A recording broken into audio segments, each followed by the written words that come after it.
Tom. Do you think your federal colleagues will vote for Mr Turnbull? Look, I don't know, and I know about as much as this as you and your listeners do. Well, I doubt that's true. Well, it is actually. In fact, I watched everything on Sky TV before I came down. You didn't get any text messages or any emails from people in Canberra? No. Well, actually, I mean, I can't say that because I do have plenty of friends up in Canberra, but I think the reality is that this issue will be settled. It obviously needs to be settled as soon as possible. And do you think Tony Abbott will call the leadership ballot today? There's a regular party room meeting tomorrow morning, and I understand and I suspect that is the most likely place it will be dealt with.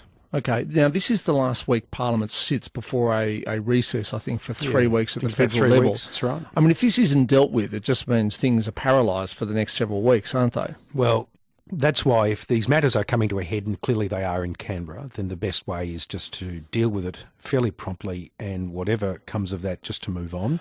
The government has a difficult job in terms of only 2 years in office to manage the economic situation this country is in, and as has been said today, particularly around confidence on jobs.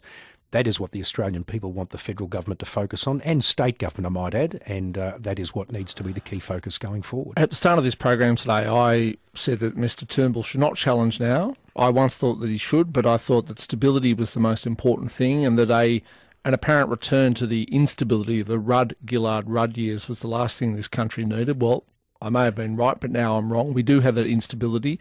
Do you think your federal colleagues are doing the right thing and indulging in this sort of thing in a mid-term government? It's hard to know because I'm not in that party room, so I can't.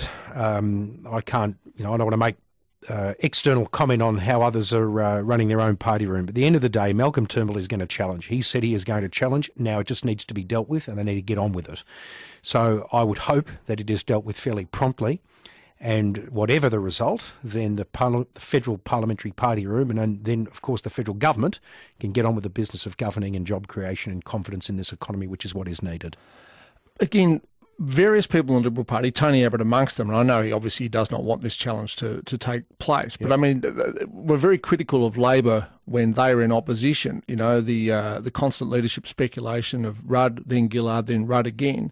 It just seems as though the Liberal Party is no different at a federal level. I mean, it looks like possibly going to turf out a relatively unpopular leader, midway between elections. Now, like it or not, I mean, the people did vote for Tony Abbott back in late 2013. So what has changed so much since then?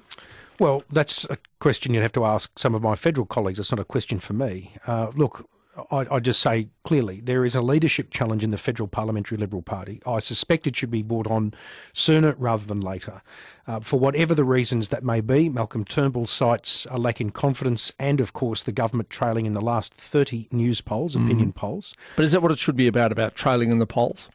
No, but governments are there to ensure that they get their message across. And they get re-elected. Well, yes, that is part of the game because, of course, you believe that you and your political side are best to advance the country's interests. And you say you actually mean you, don't you, not yes, me? No, I mean me, as in my side and my political, I'm in politics and you go forward to advance your own side and those around you. Now, if you're going to cede government to your opponents, that's not a successful strategy. Part of politics, half of it is around governing and good governing. The other half is going to get your message out, and you must do that adequately. If I can't draw you on the respective merits of Malcolm Turnbull versus Tony Abbott, right. one of the things after getting stuck into Tony Abbott that Malcolm Turnbull did do was say that if he were elected, as in if Bill Shorten were elected Prime Minister, he would be an economic disaster for Australia. Do you think Turnbull was on the money there? Yes.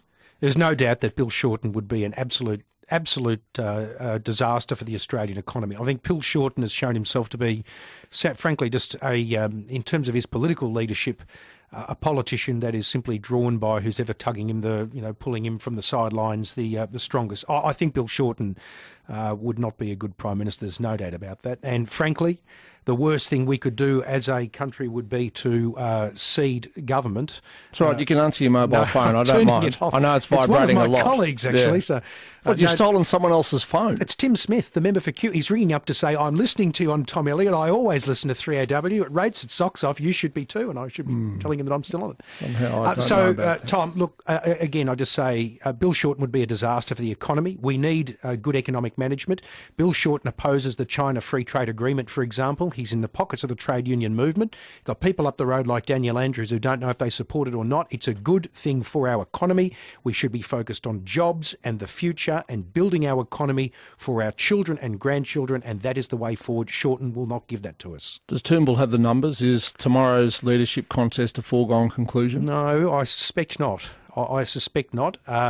These things are always very fluid. And yes, he's sought a challenge, and I suspect that will obviously come, but I don't suspect that anything is a foregone conclusion.